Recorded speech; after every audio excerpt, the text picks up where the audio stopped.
Hello, hello, hello. I'm Vivian McGrath from vivianmcgrath.com. And today I'm going to talk about the only way to manifest love, because I see so many people going about it completely the wrong way. You know, so many of you come to me saying, how do I manifest love? How can I trust again? How can I attract the sort of man or woman that I'm looking for, that's going to love me, see me, value me, nurture me, be good to me, be there for me? How can I find that person who's going to make me happy again? What's wrong with me? Why can't I find love? That's what so many of you say to me. And, you know, this is why you're stuck. Everything that everyone tells you about manifesting love, attracting love, is wrong. What if I told you that is exactly why? You know, if you are trying to manifest and attract the perfect partner who's going to be available to you, who's going to be there for you, love you, nurture you, be an equal partner that you can grow old with and all that, you are only ever going to find the type who is the opposite, unavailable, who treats you as unworthy, who puts your needs last and theirs first. And I know it sounds weird, but that's exactly why you keep attracting those types. And the reason is because you are looking for love in all the wrong places. You'll end up, you know, you're looking for love, you're looking to manifest love, you're looking to attract love. But what's going to happen is you're going to go looking in all the wrong places to all the wrong people, and you're going to keep repeating that cycle. That's why you are already. Hello, Ashmash. Thanks for joining me. And so this is why. Because you're searching for it. You're looking for love. You're searching for it. And when you go searching for love, what you're doing is you're looking for love in the wrong place. You're searching for it outside of yourself. You're looking subconsciously, what you're saying is, I am looking for someone to complete me. When I find that perfect person, when I manifest that person who is going to be loving, kind, good to me, then I'll be happy. Does that make sense? And when you're searching for love like that, then what you're doing is you're projecting to the outside world, this is what I'm searching for, somebody to complete me, someone to make me happy. Then what you seek is going to find you. And that is a recipe for a relationship that is going to make you very, very, very unhappy, because what you're going to seek is exactly what you're looking for, somebody to complete you. But guess what? That person is also doing the same thing. They are looking outside of themselves. They're searching for love. They're trying to attract it. They're trying to manifest it. And they are looking outside of themselves. So guess what? Boom, you come together and both of you are seeking the same thing. You are looking outside of you. You're looking to them to complete you. They're looking for you to complete them. And that is a recipe for codependency and very, very unfulfilling relationships, because guess what? You're never going to be able to fill that hole inside each other. You're never going to be able to complete. He's not going to complete you, or she's not going to complete you, and you're not going to complete them. You're looking for love in the wrong place, outside of yourself. And in fact, what you're doing is, by searching for this love, searching for this person to complete you, you're handing your very self-worth and happiness over to somebody else. And they're doing the same with you. And it becomes this really codependent, unfulfilling and at times toxic and even abusive cycle. And where this comes from, it comes from childhood experiences. It comes from unresolved childhood trauma that you might not even be aware has happened in your past or is there. I wasn't. It doesn't have to come from a dark, abusive childhood. Mine wasn't. But what it was, trauma enough or childhood experiences enough that leads you to have insecure attachment styles in future adult relationships.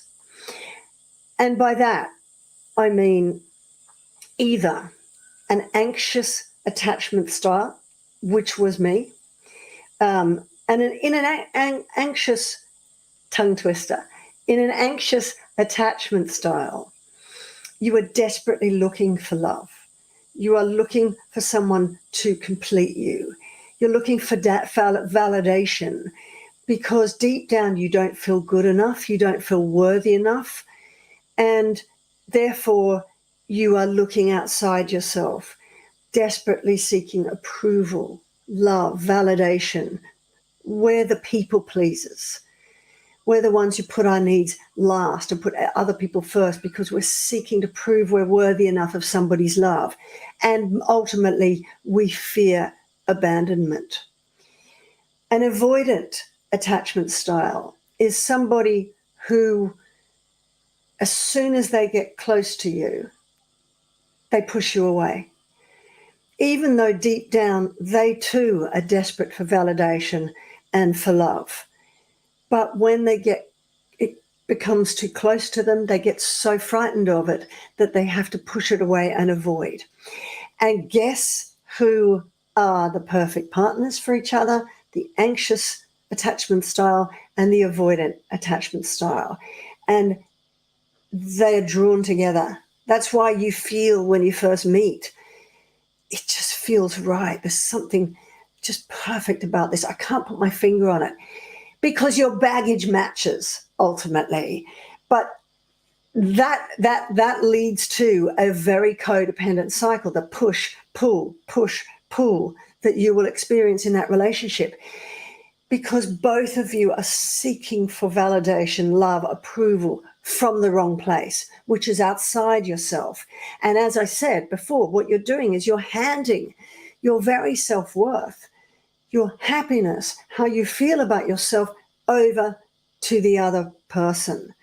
But neither of you, both of you are doing that, neither of you are ever going to fill the empty hole inside the other because it's a bucket with holes in it.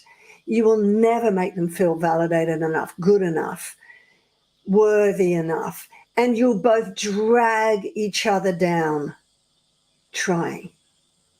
You desperately long for them to complete you. So you change your behavior. You try to do more, prove more, love them more, whatever, because you want them to love you. You want them to validate you. You want them to approve of you. And then they never do. So you keep trying even more, even more, even more. So when you are trying, manifesting love, it's not attracting love. That's the wrong thing. If you want to manifest love, stop searching for it. Stop trying to attract it because it's not about that. That's completely wrong. What you want to do is it's about reflecting, not attracting. You are reflecting what is deep inside you. If you are deep down reflecting out to the world, I don't feel good enough, I'm unworthy of anyone, I'm scared of available men because what if they get too close to me and find out who I really am and repulsed and reject me and abandon me? If you are subconsciously reflecting all that out, guess who you're going to attract? You're going to attract those who treat you as worthless, who put your needs last, who are the type of narcissist who only feel better about themselves when they have someone like you to kick and control and push boundaries down. Does that make sense? And so what if you keep doing that, you will just keep repeating that anxious avoidant attachment style. You'll keep attracting relationships in which are toxic. You become codependent. And so if you are asking yourself the same question, how do I manifest love? How do I trust again? How can I work out what the red flags are so that I know what to avoid next time? How can I find the kind of love that I'm desperately longing with, someone who's going to make me feel great and happy about myself? What's wrong with me? If you ask yourself any of those questions, put it in the comments below if you do, then you're going about manifesting love from the wrong place. You are searching for it. You are looking for it from a place of neediness and fear. And it says to me that you haven't healed deeply enough. As I said, this comes from childhood experiences, childhood trauma. It doesn't even have to be extreme trauma. But it says to me that it's unresolved, and you need to go more deeply into healing that.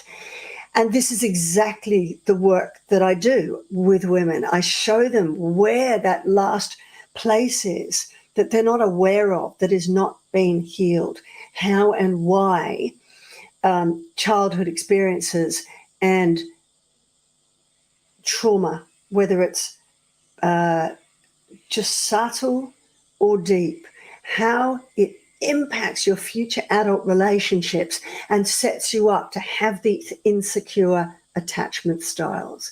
And only when you really deeply heal those wounds and resolve that can you fill that hole in yourself inside.